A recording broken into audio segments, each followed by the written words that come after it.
오늘은 은혜를 주옵소서라는 제목으로 하나님 말씀 전하도록 하겠습니다. 여러분 말세다, 세상이 악하다라는 말을 종종 듣죠. 저희가 그런 말을 들으면 신기합니다. 그런 뉴스들이 들리고 그런 뉴스에 또한 관심을 가지게 됩니다. 여러분 세상에는 잔인하고 충격적인 사건들이 참 많습니다. 한 번은 한 연인에 대한 이야기를 들은 적이 있습니다. 3년 정도 두 사람이 예쁘게 교제하던 중에 이 여자친구가 실수를 한 것입니다. 다른 남자를 만나게 된 거죠. 한 번의 만남이었는지 아니면 지속적인 만남이었는지 정확히 모르겠습니다.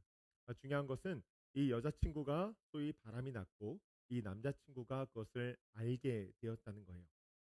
그때 두 사람의 관계가 좀 잘 정리가 되었으면 좋았을 텐데 어떤 연유에서인지 정리되지 않고 계속 만남이 이어졌다고 합니다. 비온 뒤에 땅이 더 단단해진다고 하죠. 위기를 넘어선 두 사람의 사이가 더 단단해지는 것 같았습니다. 아마 여자친구는 자신을 용서해 주었던 자신의 남자친구, 자신의 연인을 더 사랑하고 의지하지 않았을까요? 그래서 그랬는지 이번에는 다른 실수를 하게 됩니다. 그 연인의 아이를 임신하게 된 거예요. 아마도 여자친구는 결혼을 생각했던 것 같습니다. 그렇게 하루는 임신 테스트기를 남자친구에게 보여준 것이죠. 이 여자친구의 생각대로 이 결혼에 대한 이야기로 넘어갈 줄 알았는데 이 남자친구의 반응이 꽤나 충격적이었습니다. 그것을 바라고 알고 있었다는 듯이 축하해 주더니 이제는 헤어지자는 거예요. 그렇게 이별을 선언하고 떠났다고 합니다. 이 여자분이 너무나 혼란스러운 거죠. 이후에 연락도 안 되고 결국에 이 뮤추얼 프렌드를 통하여서 자신의 남자친구의 속내를 알게 되었는데 그것이 너무나 충격적이었다고 합니다. 이 친구가 자신의 여자친구가 다른 남자를 만났다는 사실에 마음의 상처를 너무 많이 받은 거예요. 그러면 이성 교제를 거기서 멈췄어야 됐는데 거기서부터 어떻게 복수할까를 고민했다는 것이죠. 그리고 그때부터 이 여자친구를 임신시키고 헤어지기로 계획했다는 것입니다. 이제 여자친구가 임신을 했으니 이별을 고하면 자신의 복수가 완성이 되는 거예요. 그 남자는 거기서 거치지 않고 자신의 친구들을 향하여서 이 자매에 대한 안 좋은 소문을 냈다고 합니다. 이 친구가 음란하고 꽤나 문란했기 때문에 그 애가 내 애인지도 저는 모르겠고 그렇게 자신은 관계를 마무리했다는 것이죠. 저는 이 이야기를 들으면서 꽤나 충격적이었습니다. 마음의 상처가 이해가 되기도 하지만 그런 것들을 계획했다는 것이 그 사람의 마음이 너무나 악랄하게 느껴지는 것이죠. 오늘 본문에 등장하는 노아가 살던 시대가 그랬습니다. 여러분 성경은 이렇게 이야기합니다. 창세기 6장 5절 말씀 보니까 이렇게 기록이 되어져 있어요. 여호와께서 사람이 죄악이 세상의 가득함과 그의 마음으로 생각하는 모든 계획이 항상 악할 뿐임을 보시고 세상이 죄로 가득 찼다는 거예요. 사실 우리는 원죄를 가진 사람이기 때문에 실수로 때로는 유혹에 넘어가서 연약하기 때문에 죄를 지을 수 있습니다. 그럴 수 있어요. 그러나 그것으로 세상이 죄로 가득 차지지는 않습니다. 세상이 죄로 가득 차게 되는 이유는 딱 한 가지예요. 그것은 실수가 아니라 계획 때문입니다. 성경이 이렇게 기록하죠. 그의 마음으로 생각하는 모든 계획이 항상 악할 뿐임을 보시고 하나님께서는 이 말씀을 통하여서 인간의 존재가 죄인이라는 것을 나타낸과 동시에 우리의 특징을 우리가 무엇을 생각해야 되는지 명확하게 알려주십니다. 우리의 계획을 늘 점검해야 된다는 거예요. 이 사회를 바라보시는 하나님의 마음이 어떠셨을까요? 한번 생각해 보세요. 믿었던 사람에게, 사랑했던 사람에게 배신을 당했습니다. 너무나 아프지만 그 사람이 어쩔 수 없는 상황에서 그런 것과 의도적으로 그런 것은 결과는 같아도 이 마음의 아픔의 차이가 굉장히 큰 차이가 납니다. 의도적으로 범행을 당하고 나면 모르는 게 낫겠다 싶을 정도로 마음 가운데 큰 상처가 있다라고 하는 것이죠. 그 마음이 배신감이 배나 더한다는 것입니다. 그 사람을 이해하려고 해도 이해가 안 되고 용서하려고 해도 용서가 되지 않습니다. 여러분 이 사건들을 하나님의 관점으로 한번 보십시오. 하나님 보시기에 이 땅의 모든 사람들은 하나님의 창조물, 하나님의 자녀들이잖아요. 만약에 집에 여러분들의 자녀들이 첫째가 의도적으로 악을 행하고 둘째가 그 악을 받고 그에 못지않게 대응을 하면서 첫째에게 악을 행하여서 서로 상처받고 반목하고 전쟁을 일삼는다면 여러분 그것을 바라보는 부모의 마음이 어떨까요? 범죄하는 자녀의 모습을 보면서 마음이 아프고 당하는 자녀의 모습을 보면서 마음이 아프고 다시 복수를 다짐하는 그 모습들을 보면서 마음이 찢어지는 것이죠. 그 끔찍한 상황을 보시는 하나님의 마음이 아파도 너무 아픈 것입니다. 본문을 보면 하나님께서 그런 사람들, 그 세상을 보면서 한탄하셨다라고 기록합니다. 개역 성경에는요, 이 단어가 후회하셨다라고 번역을 합니다. 제가 처음에 이 본문의 말씀을 읽으면서 이 말씀이 잘 이해가 안 되는 거예요. 왜냐하면 하나님의 완전한 속성에 비춰볼 때 후회라는 단어가 하나님께 통하지 않거든요. 여러분 하나님 어떤 분이십니까? 여러분들이 믿는 하나님 어떤 분이세요? 하나님은 창조주이십니다. 그분 태초로부터 영원까지 거하시는 분이세요. 그래서 우리는 그분을 시간의 주관자라고 고백합니다. 또한 그분은 하나님께서 아브라함에게 나타나셔서 이렇게 말씀하십니다. 나는 전능하다. 나는 못할 것이 없는 모든 능력을 가진 자라는 거예요. 그래서 우리는 그분을 역사의 주관자라고 고백합니다. 또 하나님은 무소부재하십니다. 어디든지 거하시고 모르는 게 없으십니다. 그래서 우리는 그분을 전지하다고 고백합니다. 여러분 우리가 그 하나님을 Almighty God이라고 고백하잖아요. 모든 것을 아시고 모든 능력으로 자신의 마음대로 하실 수 있는 분, 그분이 후회하셨다. 후회는요, 자신이 이전에 내린 잘못에 대한 반응이나 감정을 의미하는 단어입니다. 인간은 한계를 가진 존재잖아요.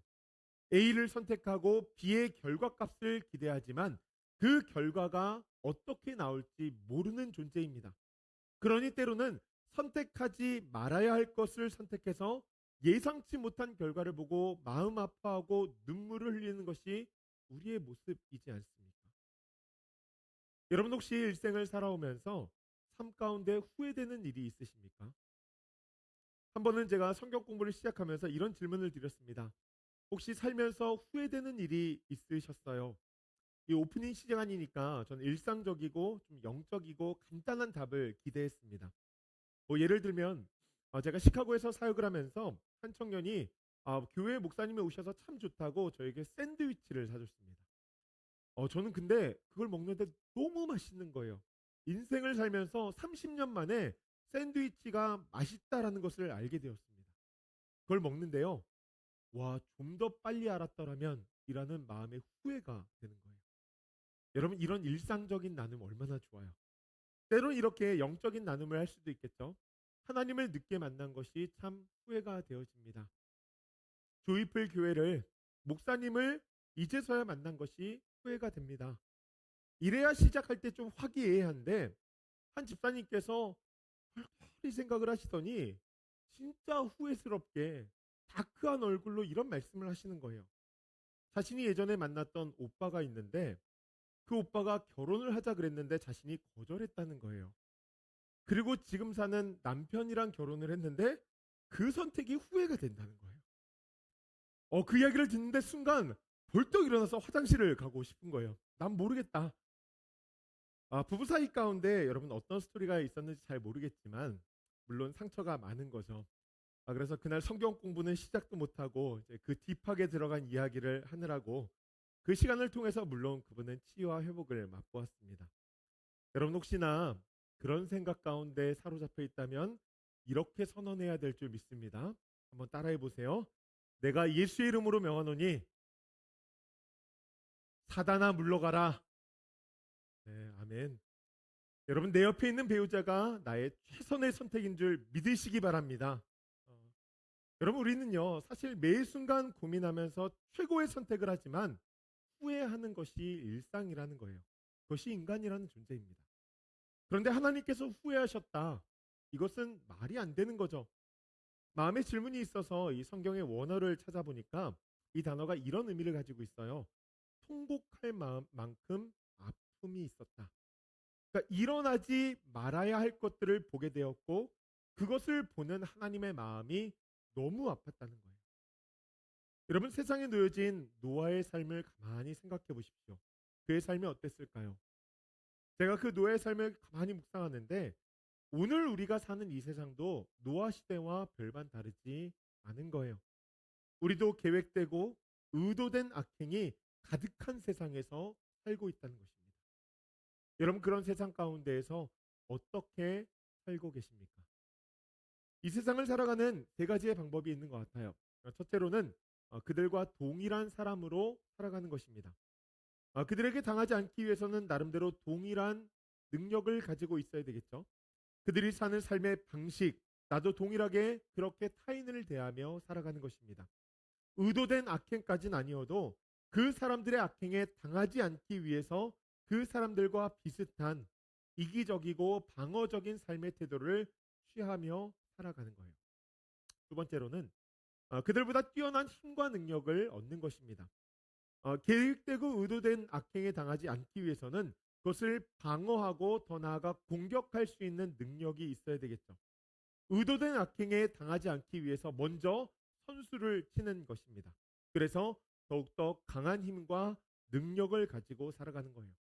눈에는 눈, 이에는 이, 동일하거나 뛰어난 힘을 가졌으니 미사일 한 방 맞으면 미사일 세네 방을 돌려주며 사는 것입니다. 이런 삶을 살다 보면 깨닫는 것이 있죠. 그들의 악행을 방어하기 위함이라는 명분을 가지고 있지만 그렇게 힘과 능력을 추구하다 보니 나의 원함과 세상의 원함이 별반 다르지가 않은 거예요. 나도 결국에는 나만의 제국을 만들어서 성벽을 높이 쌓고 이 세상 가운데에서 내가 주인 되어서 삶을 살아가는 것입니다. 여러분, 결국 그런 사람들은 자신의 평안과 안전을 자신이 만들어 갑니다. 이런 사람들은 세상의 모든 것들을 가지고 있다 할지라도 늘 쫓기고 쫓는 인생을 살아가게 된다는 거예요. 세 번째로 그들의 악함을 선으로 대하며 사는 것입니다. 인생을 살면서 계획된 악행을 피하며 살기가 참 어렵습니다. 이미 마음에 결단하고 시비를 걸고 싸움을 하기 위해서 오는 적을 피하기가 어렵다는 거예요. 그럼 어떻게 해야 될까요? 그냥 호구처럼 당하는 거예요. 아마 그 순간에 비참할 것입니다.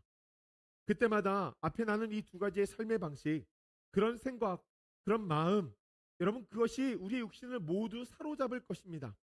내가 지금 못해서 이러고 있는 줄 아나? 나도 똑같이 할 수 있다. 하지만 그렇게 살지 않기로 결단하는 것이죠. 여러분, 이 세 번째 가능하십니까? 제가 이번 주에 말씀을 읽는데요. 이 단어가 생각이 나는 거예요. 도토리 키재기. 예수님께서 제자들에게 하루는 이런 말씀을 하십니다. 죄 짓게 하는 일이 언제나 있지만 죄를 짓게 하는 그 사람에게는 재앙이 있다. 그러니 조심하라. 그러면서 두 가지를 권면하십니다. 하나는 형제가 죄를 지으면 꾸짖어라. 그리고 그가 회개하면 용서하라는 거예요. 그러면서 용서에 대해서 이렇게 덧붙이십니다. 하루에 7번 죄 짓고 그때마다 와서 회개하면 용서해 주라는 거예요. 여러분, 이 말씀을 삶에 가만히 한번 적용해 보십시오. 용서가 쉽지 않습니다. 한 번도 쉽지 않고요. 여러 번 반복하는 것은 더 쉽지 않습니다. 그런데 주님은 용서하라고 말씀하세요. 그것이 하나님 나라의 가치라는 것입니다. 그랬더니 제자들이 이런 이야기를 합니다. 누가복음 17장 5절에서 6절 말씀이에요. 사도들이 주께 여짜오되 우리에게 믿음을 더하소서 하니 주께서 이르시되 너희에게 겨자씨만 하늘 만한 믿음이 있었더라면 이 뽕나무더러 뿌리가 뽑혀 바다에 심기어라 하였을 것이요 그것이 너희에게 순종하였으리라. 아멘. 여러분, 지금 이 이야기를 누가 듣고 있습니까? 예수님의 제자들. 예수님께서 손수 가르치고 있는 사도들, 그들이 예수님의 말씀을 듣고 있는데 그것이 감당이 안 되는 거예요. 그래서 이렇게 요청합니다. 우리에게 믿음을 더하여 주소서. 그 말씀 받기가 어렵다는 것이죠.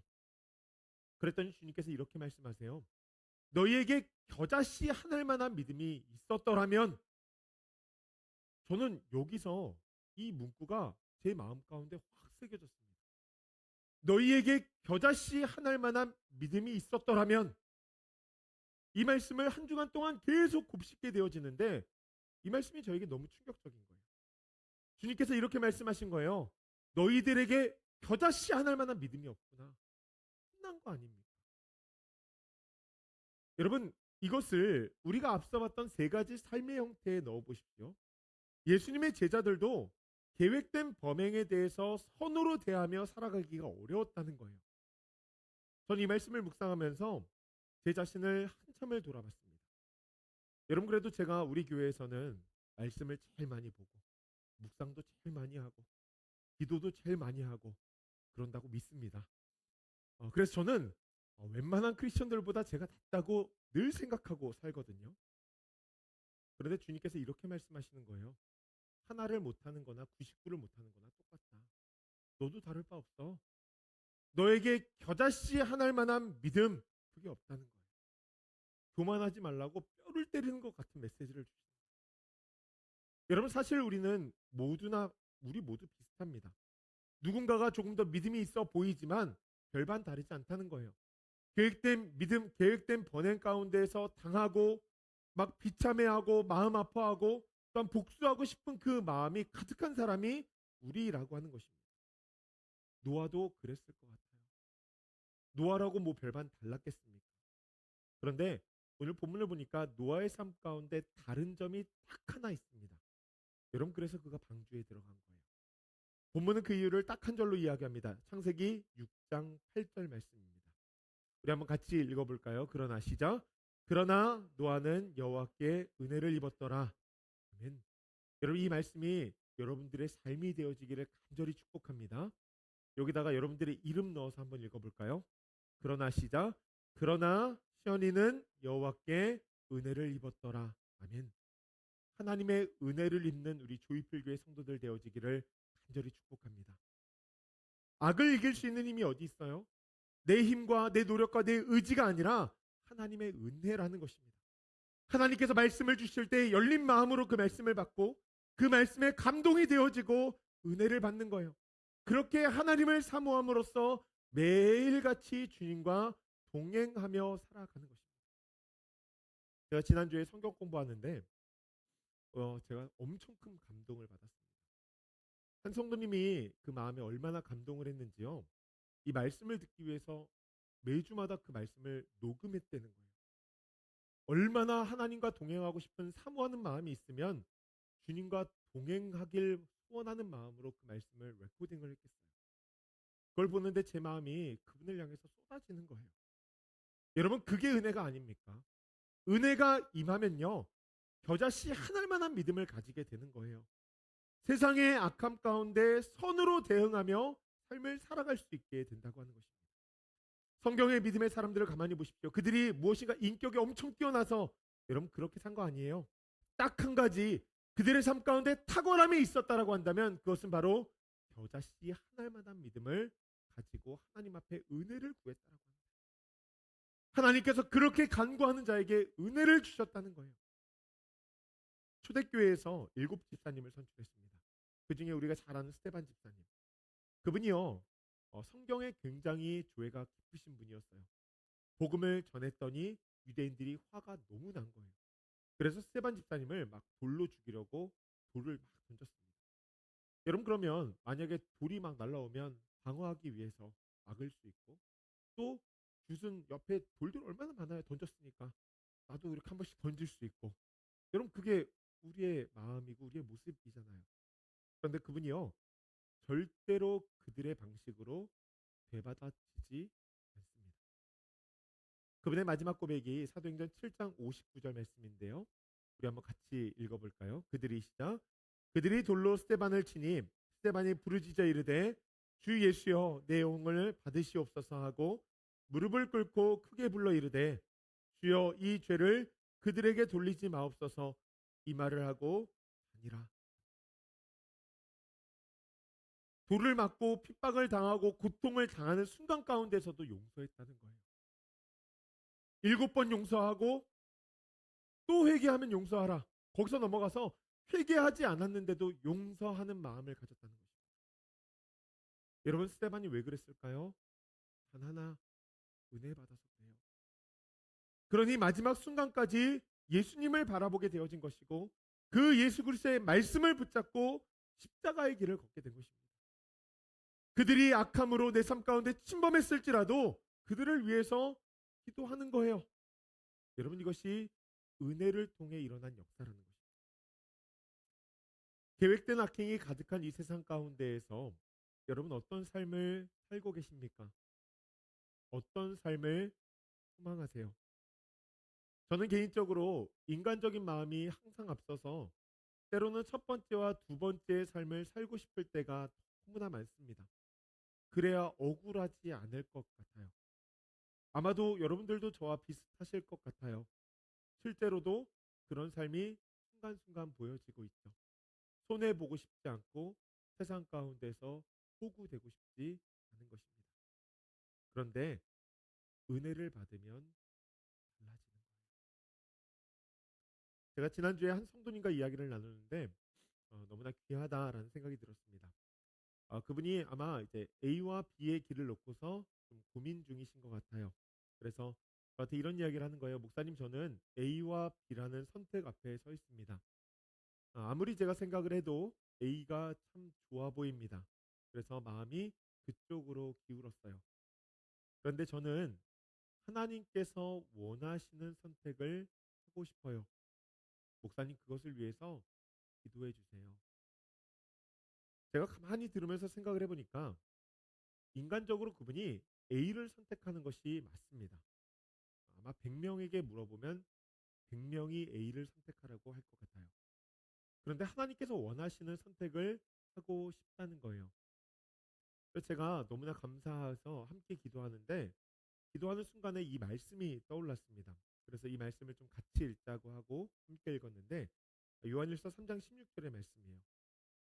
그가 우리를 위하여 목숨을 버리셨으니 우리가 이로써 사랑을 알고 우리도 형제들을 위하여 목숨을 버리는 것이 마땅하니라.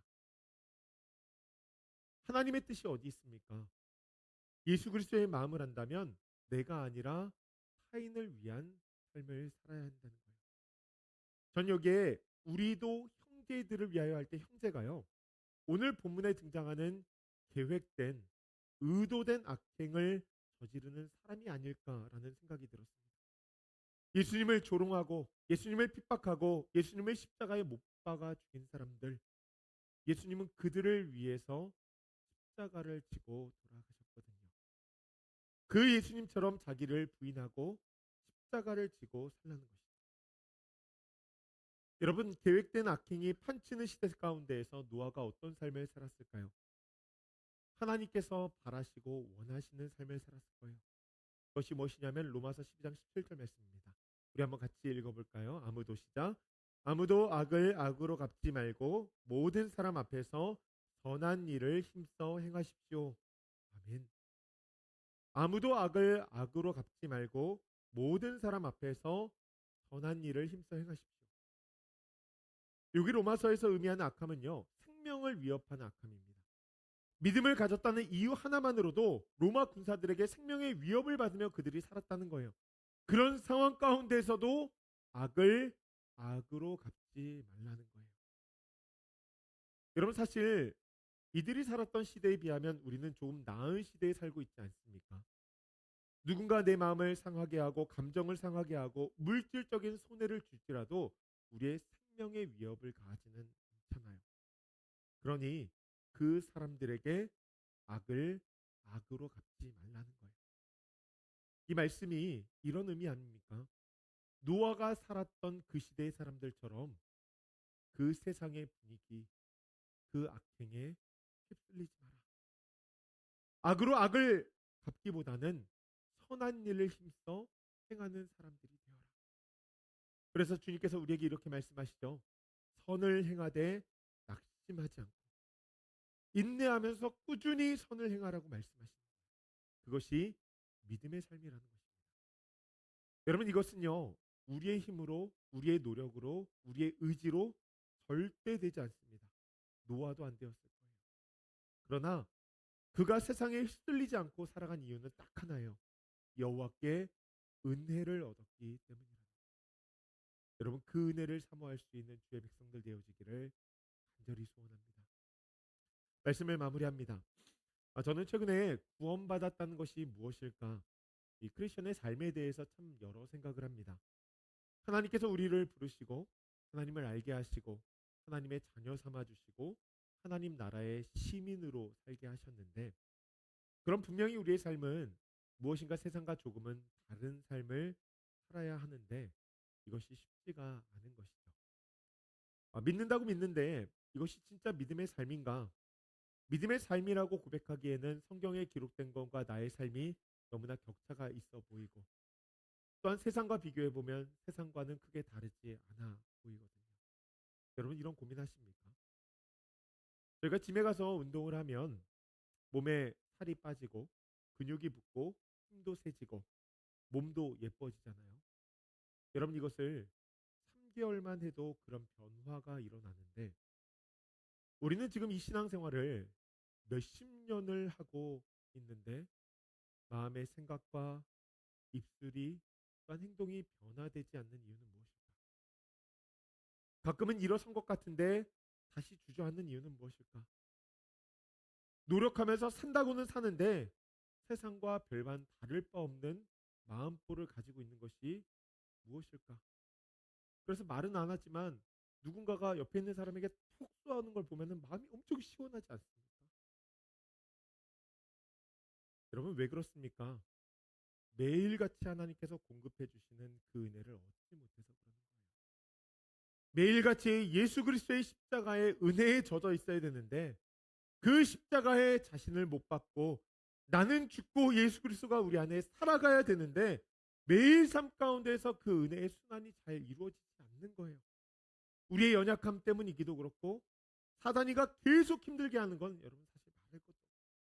내 생각과 감정과 세상에 휩쓸리는 그 분위기에 휩쓸려서 너무나 삶을 크리스천답지 않게 살아갈 때가 많다는 것입니다. 여러분 그래서 은혜가 소중한 거예요. 노아가 이 은혜 때문에 믿음을 지켰고 심판으로부터 구원을 얻게 되었다는 사실을 기억해야 됩니다. 저는 이것을 생각해 보니까 이 문장이 들어오더라고요. 크리스천으로 은혜 없이 사는 것은 죽은 것이나 다름없습니다. 크리스천으로 은혜 없이 사는 것은 죽은 것이나 다름없다는 거예요. 은혜가 없으면 우리도 악한 세상 가운데 휩쓸려 동일하게 의도된 악행, 계획된 악행을 저지르면서 살아갈 수밖에 없다는 것입니다. 여러분 인간이 살기 위한 가장 기본적인 요소가 의식주라고 합니다. 그럼 우리가 영적인 존재로서 크리스천으로 살기 위한 가장 기본적인 요소가 무엇일까? 그것은 영의 양식을 얻고 하나님의 은혜를 얻는 거예요. 그 은혜를 에너지 삼아 삶으로 살아가는 존재가 바로 우리라는 것입니다. 오늘 이 자연을 가만히 보십시오. 자연이 생명력을 유지하기 위해서는 해가 비쳐야 되고 비가 내려야 되고, 여러분 매일같이 마찬가지로 우리의 삶 가운데에도 그 은혜의 해가, 그 은혜의 비가 있어야 된다는 거예요. 오늘도 내일도 은혜 없이는 죽을 수밖에 없는 우리의 존재를 기억하며 더 하나님 앞에 은혜를 사모하며 나아가야 된다는 거예요. 여러분 이번 주에는 그 은혜를 사모하며 나아갈 수 있는 우리 모두가 되어지기를 소원합니다. 그래서 매일같이 아침마다 은혜를 주옵소서, 은혜를 주옵소서 외치며 살아갈 수 있는 우리 사랑하는 조이필교회 성도님들 되시길 주님의 이름으로 간절히 축복합니다.